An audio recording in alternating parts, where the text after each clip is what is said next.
Hello friends, मी विद्दू। मी आज तुमच्यासाठी अजून एक नवीन व्हिडिओ घेऊन आलो आहे। माझे मागील काही व्हिडिओ सोशल टॉपिकवर होते।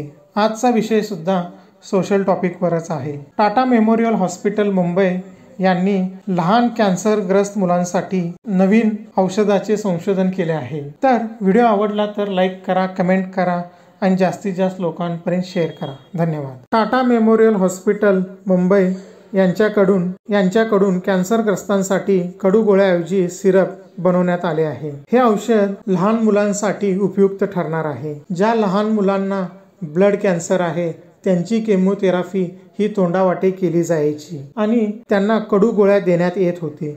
पण आता त्या कडू गोळ्या रिप्लेस करून एक सिरप बनवण्यात आले आहे।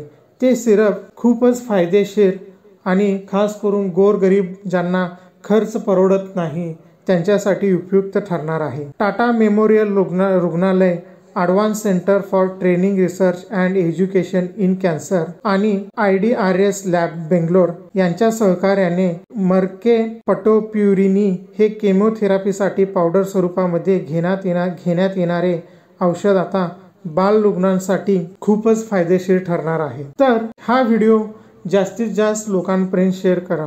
जे गरीब आहेत आणि ज्यांना कर्करोग आहे आणि ते जास्त खर्च करू शकत नाही त्यांच्यासाठी तर हा खूपच फायदेशीर असा औषध ठरणार आहे।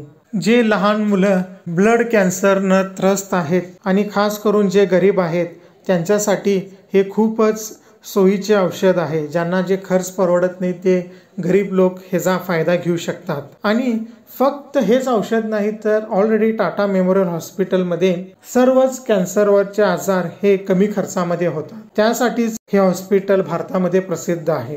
तर हा व्हिडिओ जास्तीत जास्त लोकांपर्यंत शेअर करा, जेणेकरून जे गरजू आहेत त्यांना हा नक्कीच हे औषध फायदेशीर ठरेल।